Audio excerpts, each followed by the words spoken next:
Aujourd'hui, Maxime a rendez-vous avec la pétillante Emma qui nous vient tout droit de Carpentras avec une 206 cabriolet qu'elle n'arrive pas à vendre depuis plusieurs mois. Salut Emma. Ça va? Bienvenue. Ça fait bonne route? Ça va, nickel. La 206 CC a été produite à 369 000 exemplaires de 2000 à 2007. C'est encore aujourd'hui le cabriolet qui a été le plus vendu en Europe. Sa cote à l'Argus varie entre 3 000 et 6 000 euros selon le kilométrage. Tu l'as depuis combien de temps cette voiture? Je l'ai eu quand j'ai eu mes 18 ans. Mon papa, il me l'a donné. Ouais. Parce que je venais d'avoir Parce que mon t'as permis. quel âge aujourd'hui? Je vais bientôt avoir 20 ans, là, dans 2 semaines. Ah, très bien. Donc c'est la voiture de ton permis. C'est ça. Bon, et tu veux la vendre? Ça fait combien de temps que tu essaies de la vendre cette voiture? 4 mois environ, oui. Ah, déjà 4 mois? Eh oui. Et qu'est-ce qui se passe? Tu n'y arrives pas? Non, j'y arrive pas. J'ai des coups de fil, mais qui ne mènent à rien. Depuis 4 mois, Emma n'arrive pas à vendre sa 206 CC et c'est surprenant. En effet, même si elles sont nombreuses sur le marché, les 206 sont en général affichées à des prix assez bas et se vendent plutôt facilement. Maxime va chercher à comprendre pourquoi les potentiels acheteurs la boudent. En veut-elle trop cher ou est-ce l'État qui pose problème? Pour démarrer, on va faire un premier tour esthétique de la voiture. Ok, pas de souci. Déjà, moi, c'est une voiture qui a dû cramer au soleil, non? Parce qu'on sent qu'elle a pris vraiment du soleil. Le toit, tu vois, il est complètement dépoli, un peu passé. Bon, c'est pas très grave, mais déjà, visuellement, tu vois, il manque l'antenne, le bout est un peu rouillé. Ce que je vois là, visuellement, elle fait un peu fatiguée, la voiture. Elle a combien de kilomètres? 145 000.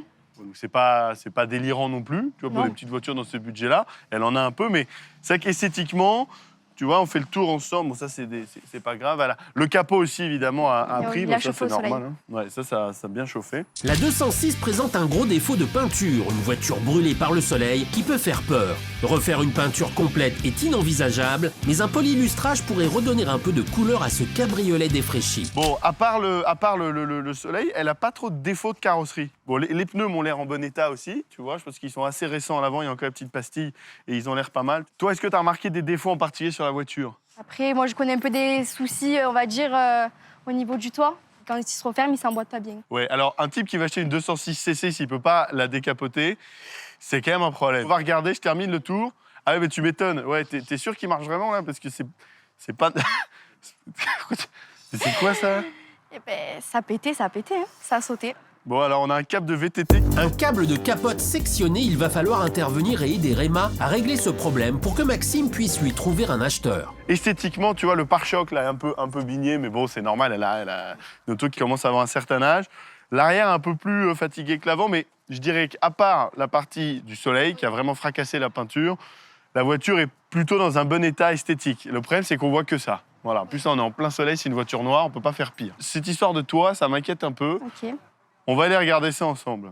Un extérieur sans impact majeur, mais une peinture et un vernis complètement cramés par le soleil. Mais qu'en est-il véritablement de l'état de la capote et de l'intérieur de la 206? Alors, je la démarre.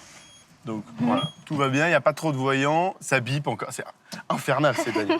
La capote, donc tu me dis qu'elle fonctionne ou pas?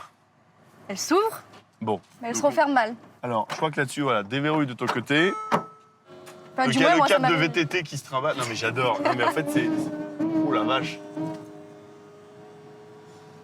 Tout va bien, ça va aller. Oh la vache, elle a pas l'air contente, hein. Bon, il y a quand même un truc, c'est que t'imagines quelqu'un qui vient acheter une 206 CC, il entend tout le bruit là quand entendu, t'as l'impression que la voiture est en train de crever. Bah, c'est atroce, donc ça rassure pas. Ce que je te propose, c'est qu'on essaie de le refermer pour voir si ça marche quand même dans l'autre sens.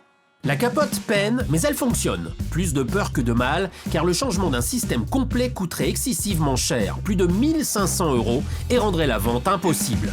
Le toit fonctionne, ça me rassure, il n'est pas pété. Je pense en revanche, en effet, il y a une histoire de réglage, tu vois, à voir, parce qu'à l'arrière droit, je pense pas qu'il verrouille. Maxime est rassuré. Pour lui, l'intervention pour régler ce problème sera minime et pourra faire la différence pour la vente. Au niveau de l'entretien, est-ce que tu sais si la voiture est à jour, ça a été Oui, fait il y a eu des historiques d'entretien avec les factures.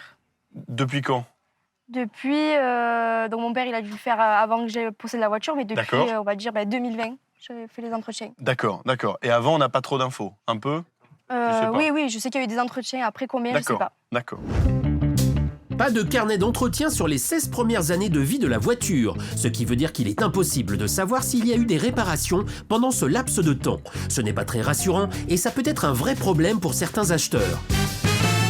Toi, aujourd'hui, tu l'as mise en vente à quel prix? À 2 000 €. Tu l'as mise à 2 000 €. Oui. Et 2 000 €, tu as des appels, mais... Qui n'aboutissent pas. D'accord.